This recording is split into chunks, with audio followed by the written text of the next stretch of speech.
አርዕስተ ዜና። በመዲናዋ ከነዳጅ ስርጭትና ግብይት ጋር የሚስተዋሉ ችግሮችን ለመፍታት በቅንጅት እየተሰራ ነው ተባለ። ከ530 ሺህ በላይ የጤና ባለሙያዎችና ቤተሰቦቻቸው የማህበራዊ ጤና መድህን ተጠቃሚ መሆናቸው ተገለጸ። የማሌዥያ የፌዴራል ግዛቶች ሙፍቲ ኡምራ ለማድረግ እቅድ ያላቸው ሙስሊሞች የጉዟቸውን ጊዜ እንዲያዘገዩ ታሳሰቡ። የፍልስጤም ባለስልጣናት በአላቅሳና ኢብራሂም መስጂድ ላይ የተጣሉት የእስራኤል ገደቦች በአስቸኳይ እንዲነሱ ጠየቁ።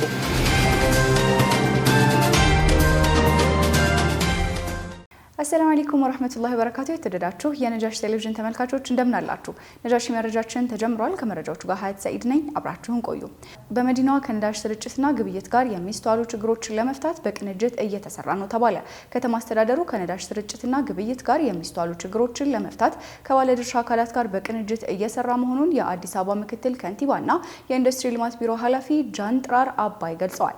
የአስተዳደሩ ንግድ ቢሮ ከነዳጅና ኢነርጂ ባለስልጣን ጋር በመተባበር በከተማ የሚገኙ የነዳጅ ማደያዎች ላይ የሚስተዋሉ ችግሮችን ለመቃኘት እየተደረገ የመስክ ስራ ሪፖርት አስመልክቶ ከዘርፉ ተዋናዮች ጋር ውይይት እየተካሄደ ነው። በመድረኩ የአዲስ አበባ ምክትል ከንቲባና የኢንዱስትሪ ልማት ቢሮ ኃላፊ ጃንጥራር አባይ፣ የአዲስ አበባ ንግድ ቢሮ ኃላፊ ሀቢባ ሲራጅ፣ የአዲስ አበባ ፖሊስ ኮሚሽነር ሌተናል ጀነራል አስራት ዴነሮና ሌሎች ጥሪ የተደረገላቸው ባለድርሻ አካላት ተገኝተውበታል። ምክትል ከንቲባ ጃንጥራር አባይ በከተማዋ የሚገኙ ነዳጅ ማደያዎች በህጋዊ ስርዓት ለተጠቃሚዎች ከማቅረብ አኳያ በአንዳንድ ማደያዎች ክፍተቶች መኖራቸውን ገልጸዋል። ከሚታዩ ችግሮች መካከል የወሩ መጨረሻ አካባቢ በማደያዎች በቂ የነዳጅ ክምችት እያለ ለተሽከርካሪዎች የለም በማለት የሚመልሱ መኖራቸውን ጠቅሰዋል። ከተማ አስተዳደሩ በአንዳንድ ማደያዎች የሚስተዋሉ ችግሮችን ለመፍታትና አጥፊዎች ላይ እርምጃ እየተወሰደ ነው ያሉት ከንቲባው በቀጣይም ከባለድርሻ አካላት ጋር በመቀናጀት የተጠናከረ እርምጃ እንደሚወስድ ኢዜአ ዘግቧል። የንግድ ቢሮ ኃላፊ ሀቢባ ሲራጅ በበኩላቸው ከነዳጅ አቅርቦት ጋር በተገናኘ ያሉ ችግሮችን ለመለየትና የመፍትሄ አቅጣጫ ለማስቀመጥ በከተማዋ በተለያዩ ክፍለ ከተሞች በሚገኙ የነዳጅ ማደያዎች ላይ የክትትልና የቁጥጥር ስራ ተሰርቷል ብለዋል። ከተለያዩ ችግሮች መካከል የነዳጅ ቅሸባ፣ ማደያዎች በሙሉ አቅም 24 ሰዓት አገልግሎት አለመስጠት፣ ዘመናዊ መለኪያ ማሽኖችን አለመጠቀም፣ ፍትሐዊ ያልሆነ የነዳጅ ስርጭት መኖር፣ አንዳንድ የነዳጅ ማደያዎች ነዳጅን በዲጂታል ክፍያ አለመሸጥ ተጠቃሽ መሆናቸውን አብራርተዋል። በወሩ መጨረሻ የነዳጅ ዋጋ ይጨምራል በሚል ሰበብ የነዳጅ ቦቴ እንዲዘገይ የሚያደርጉ ማደያዎችና ኩባንያዎች መኖራቸው በክትትል መረጋገጡን አንስተዋል። ቢሮ በዘርፉ የሚስተዋሉ ችግሮችን ለመቅረፍ ሕግን ተከትለው የማይሰሩ አካላት ላይ እርምጃ እየወሰደ መሆኑን ጠቅሰዋል። ባለፉት 6 ወራትም ከህገወጥ የነዳጅ ዝውውር ጋር በተገናኘ 24 ተጠርጣሪዎች በቁጥጥር ስር የዋሉ ሲሆን ከነዚህ ውስጥ 7ቱ የፍርድ ቤት ውሳኔ እንደተላለፈባቸው ጠቁመዋል። ከ530 ሺህ በላይ የጤና ባለሙያዎችና ቤተሰቦቻቸው የማህበራዊ ጤና መድህን ተጠቃሚ መሆናቸው ተገለጸ። የጤና ባለሙያዎችንና ቤተሰቦቻቸው በማህበራዊ ጤና መድህን ዘርፍ ተጠቃሚ ለማድረግ በተዘረጋው አሰራር ከ530 ሺህ በላይ ዜጎች ተጠቃሚ መሆናቸውን የኢትዮጵያ ጤና መድህን አገልግሎት አስታውቋል። በማህበራዊ ጤና መድህን ዘርፍ የጤና ባለሙያዎችና ቤተሰቦቻቸውን ተጠቃሚ ለማድረግ ከመስከረም 2018 ጀምሮ በምዝገባ ላይ እንደሆኑና እስካሁን 1724 ጤና ተቋማት ላይ ምዝገባ መካሄዱም ተገልጿል። ከ204 ሺህ በላይ የጤና ባለሙያዎች ተጠቃሚ መሆን እንደቻሉ በኢትዮጵያ ጤና መድህን አገልግሎት የህዝብ ግንኙነትና የኮሚኒኬሽን ስራ አስፈጻሚ አቶ ዳንኤል በትረ ለአሃዱ ተናግረዋል። ይህ አሰራር በግል የሚሰሩ የጤና ባለሙያዎችን እንደማያካትትና በመንግስት ጤናው ዘርፍ የሚሰሩ ሰራተኞችን ጨምሮ ከቤተሰቦቻቸው ተጠቃሚ እንዲሆኑ እየተደረገ ነው ተብሏል። ተግባራዊ እየተደረገ ባለው የማህበራዊ ጤና መድህን ዘርፍ አገልግሎት የጤና ባለሙያዎችና ቤተሰቦቻቸው ተጠቃሚ ከማድረግ አንጻር በ6 ወር ውስጥ በአጠቃላይ ከ530 ሺህ በላይ ተጠቃሚ መሆናቸውን ጠቁመዋል። እንዲሁም ለጤና መድህን ተጠቃሚ ለሆኑት የጤና ባለሙያዎች ምንም አይነት ከደሞዝ የሚቆረጥና ክፍያ እንደሌለውም አያይዘው ተናግረዋል። በጤና መድህን ተጠቃሚ ለማድረግ የጤና ባለሙያዎች በወቅቱ መመዝገብ እንደሚገባቸውና ከደሞዝ ይቆረጣል የሚሉ መረጃዎች የተሳሳቱ መሆናቸውን አቶ ዳንኤል አብራርተዋል። የጤና ባለሙያዎች በሁሉም የጤና ተቋማት ያለምንም ክፍያ በጤና መድህን አገልግሎት ተጠቃሚ እንዲሆኑ ለማድረግ እየተሰራ ሲሆን በወቅቱ በመመዝገብ ተጠቃሚ መሆን እንደሚገባም አሳስበዋል። የማሌዥያ የፌዴራል ግዛቶች ሙፍቲ ኡምራ ለማድረግ እቅድ ያላቸው ሙስሊሞች የጉዟቸው ጊዜ እንዲያዘገዩት አሳሰቡ።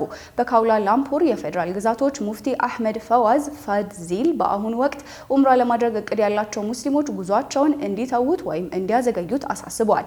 ሙፍቲው በአሁኑ ወቅት በመካከለኛው ምስራቅ እየተባባሰ የመጣውን የጸጥታ ችግር በማንሳት የሰው ሕይወት መጠበቅ ወይም ሂፍዝ አል ነፍስ የሚለውን ሸሪዓ መርህ በመከተል ያስፈልጋል ብለዋል። የማሌዥያ ሙፍቲ የመካከለኛው ምስራቅ ደህንነት ከተረጋገጠ ያረጋገጠ ሙስሊሞች ሀጅ ወይም ኡምራ ቢፈጽሙ በእስልምና የላቀ መንፈሳዊ ደረጃ የሚያስገኝ ተግባር ቢሆንም አሁን ካሉት ሁኔታዎች አንጻር የሰውን ሕይወት ለመጠበቅ ሲባል ጉዞውን ማዘግየት ወይም መተው አስፈላጊ ነው በማለት ፈተዋ ሰጥተዋል። በተጨማሪም ሙስሊሞች የማሌዥያ የውጭ ጉዳይ ሚኒስቴር መስሪያ ቤት የሚያወጣቸውን የጉዞ ማስጠንቀቂያዎች እንዲከታተሉ አሳስበዋል። የማሌዥያ የውጭ ጉዳይ ሚኒስቴር መሐመድ ሐሳንም በበኩላቸው የውጭ ጉዳይ መስሪያ ቤቱ ተለዋጭ ማስታወቂያ እስከሚያወጣ ድረስ ኡምራ ለማድረግ እቅድ የያዙ ሙስሊሞች ጊዜውን እንዲያራዝሙት ጠይቀዋል። የፍልስጤም ባለስልጣናት በአላቅሷና ኢብራሂም መስጂድ ላይ የተጣሉት የእስራኤል ገደቦች በአስቸኳይ እንዲነሱ ጠየቁ። የፍልስጤም ባለስልጣናት እስራኤል በአላቅሷና ኢብራሂም መስጂዶች ላይ የጣለቻቸው ገደቦች ሃይማኖታዊ ነጻነትን የሚጥሱ ስለሆኑ በአስቸኳይ እንዲነሱ ጠይቀዋል። እስራኤል በኢየሩሳሌም የሚገኘውን የአላቅሷ መስጂድ ለ13 ተከታታይ ቀናት ዘግታ መቆየቷን የገለጹት ባለስልጣናቱ በዚህ ሙስሊሞች በረመዳን መጨረሻዎቹ 10 ቀናት በጀማ መስገድ አልቻሉም ብለዋል። በተጨማሪም 2 ተከታታይ ጀማዓዎችን እንኳን መስገድ እንደማይችሉ ተከልክለዋል ብለዋል።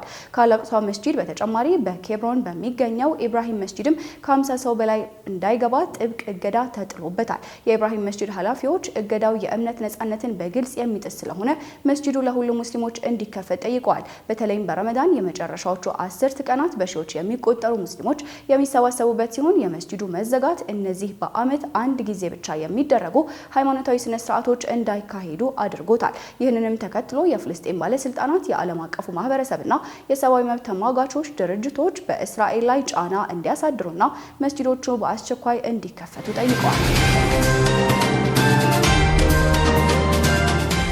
በሊባኖስ በጦርነቱ ሳቢያ ከ822 ሺህ በላይ ሰዎች መፈናቀላቸውን የተባበሩት መንግስታት ድርጅት አስታወቀ። የተባበሩት መንግስታት ድርጅት በሂዝቦላህና በእስራኤል መካከል የተቀሰቀሰውን ጦርነት ተከትሎ በእስራኤል ጥቃት ከ400 ሰዎች በላይ ሲገደሉ ከ822 ሺህ በላይ የሚሆኑት ደግሞ ተፈናቅለዋል ብለዋል። በእስራኤል ጥቃት ከተገደሉት ውስጥ አብዛኛዎቹ ሴቶችና ህጻናት መሆናቸውንም አክለዋል። በጦርነቱ ሳቢያ ከተፈናቀሉት 822 ሺህ ሰዎች ውስጥ 300 ሺህ የሚሆኑት ህጻናት መሆናቸውን ያስታወቀው የተባበሩት መንግስታት ድርጅት ጦርነቱ በአስቸኳይ እንዲቆም ጠይቋል። ሂዝቦላህ በእስራኤል ላይ የፈጸመው ጥቃት ወታደራዊ ይዞታዎችን ብቻ ኢላማ ያደረገ ሲሆን እስራኤል ግን በደቡባዊ ሊባኖስ መኖሪያ ቤቶችን፣ ትምህርት ቤቶችንና ማህበራዊ ተቋማትን ኢላማ ያደረገ ጥቃት ፈጽማለች። በተጨማሪም እስራኤል ታንኮችንና እግረኛ ወታደሮችን ወደ ደቡብ ሊባኖስ እያስገባች ነው ተብሏል። በአሜሪካና እስራኤል የሚፈጸመው ጥቃት በሲቪሎች ላይ ያነጣጠረ የጦር ወንጀል መሆኑ ተገለጸ። የኢራን የጤና ሚኒስቴር የለቀቃቸው መረጃዎች አሜሪካና እስራኤል በኢራን ላይ የሚፈጸሙት ጥቃቶች ሲቪሎችን ኢላማ ያደረጉ የጦር ወንጀል መሆናቸውን አጋልጧል ተብሏል። በጥቃቱ ከ200 በላይ ህጻናት ሲገደሉ ከ25 በላይ ሆስፒታሎች ወድመዋል ተብሏል። ሚኒስትሩ እንዳስታወቁት በጦርነቱ ከ16000 በላይ ሰዎች የተጎዱ ሲሆን 14904 የሚሆኑት ሕክምናቸውን ጨርሰው ከሆስፒታል ወጥተዋል ብሏል። በጥቃቱ ከተጎዱት ውስጥ 1100 የሚሆኑት ህጻናት መሆናቸውን አስታውቋል። በተጨማሪም በጥቃቱ 220 ሴቶች መገደላቸውንና ከ2500 በላይ የሚሆኑት ደግሞ መጎዳታቸውን አመላክቷል። አሜሪካና እስራኤል በፈጸሙት ጥቃት 25 ሆስፒታሎች፣ 149 ክሊኒኮችና 21 የአስቸኳይ እርዳታ መስጫ ማዕከላት መጎዳታቸውን ሚኒስትሩ አስታውቋል።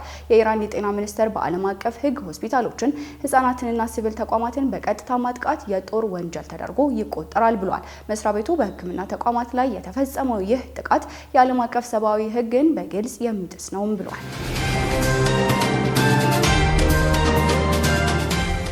ከሀገር ውስጥ እንዲሁም ከውጭ ምንጭ የመራረጥናቸው መረጃዎች የተከታተላችኋቸውን ይመስላሉ። አሁን ደግሞ ዕለታዊ የቢዝነስ መረጃዎችን ወደ እናንተ እናደርሳለን። ዙቤዳ ሀሰን ታቀርበዋለች። ራሚስ ባንክ የኢፍጣር መርሃ ግብር አካሂዷል። ሙሉ በሙሉ ከወለድ ነጻ የባንክ አገልግሎት የሚሰጠው ራሚስ ባንክ ከደንበኞቹ ጋር ያለውን ቅርበት ይበልጥ ለማጠናከር በተለያዩ ከተሞች የኢፍጣር መርሃ ግብር ሲያካሂድ ቆይቷል።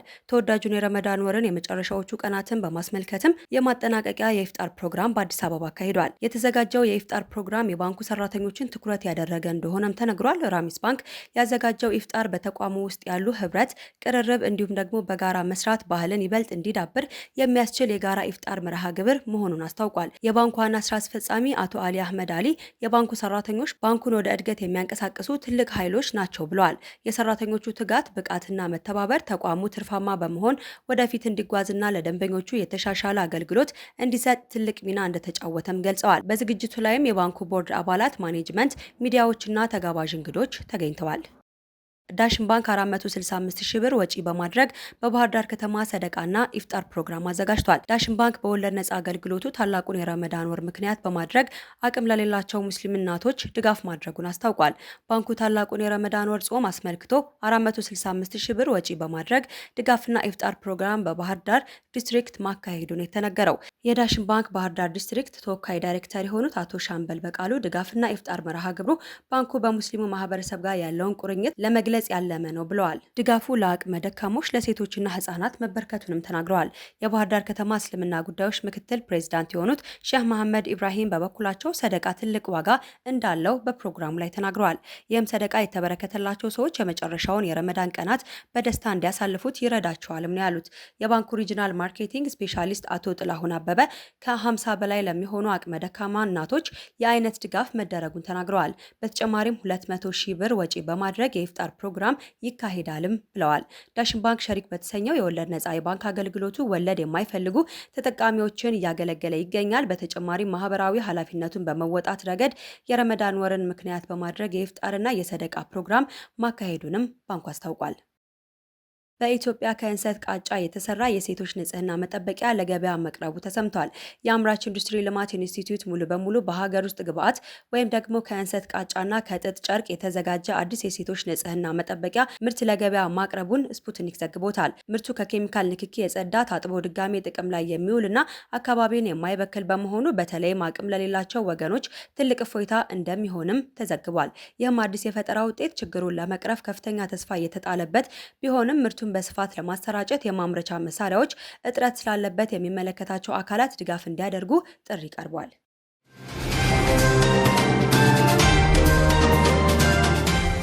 በመጨረሻም ወደ ድንቃድንቅ መረጃ ጥንቅራችን እናልፋለን። ኢማን መሐመድ ያዘጋጀችውን ዙቤዳ ሐሰን እንደሚከተለው ታቀርበዋለች። የግል ጀታቸውን ለህዝብ አምቡላንስ አገልግሎት የለገሱት ጋናዊ ቱጃር መነጋገሪያ ሆነዋል። አዲስ ዕቃ ሲገዛ የቀድሞውን መሸጥ ወይም ደግሞ ለሌላ የግል ጥቅም ማዋል የተለመደ ነው። በምዕራብ አፍሪካ ታዋቂ የቢዝነስ ሰው ኢብራሂም መሐማ ግን ነገሩ ከዚህ የተለየ አድርገዋል። ባለሀብቱ በቅርቡ እጅግ ዘመናዊ የሆነ የግል ጀት መግዛታቸውን ተከትሎ የቀድሞውን የግል አውሮፕላናቸውን ለሀገሪቱ ህዝብ የአየር አምቡላንስ አገልግሎት እንዲውል በነፃ መለገሳቸውን ይፋ አድርገዋል።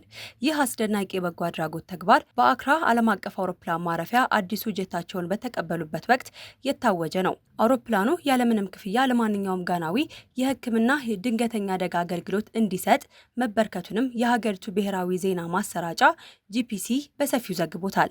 ይህ ድንቅ ልገሳ የኢብራሂም መሐማ የመጀመሪያው የቸርነት ስራቸው አይደለም። ላለፉት 30 ዓመታት በማዕድን በኮንስትራክሽንና በግብርና ዘርፍ የተሰማሩና በቅርቡ የክብር ዶክትሬት ዲግሪ የተሰጣቸው ባለሀብቱ ከዚህ ቀደም ከ20 ሺህ በላይ ቤቶችን በመገንባት ለአቅመ ደካሞች በነፃ ማስተላለፋቸውም ይነገርላቸዋል።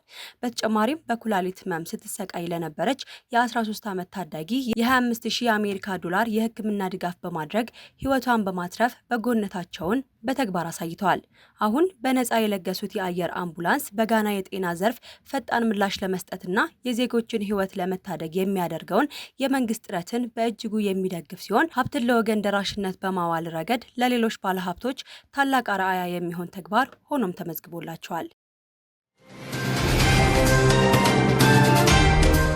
የተወደዳችሁ ተመልካቾቻችን እስካሁን ስትከታተሉ የቆያችሁት ነጃሺ መረጃችንን ነበረ። ከቀሪ የነጃሺ ፕሮግራሞች ጋር መልካም ጊዜ እንድታሳልፉ እየተመኘን መረጃዎቹን ያደረስኳችሁ እኔ ሀያት ሰይድ ነበርኩኝ። ወሰላሙ አለይኩም ወራህመቱላሂ ወበረካቱ።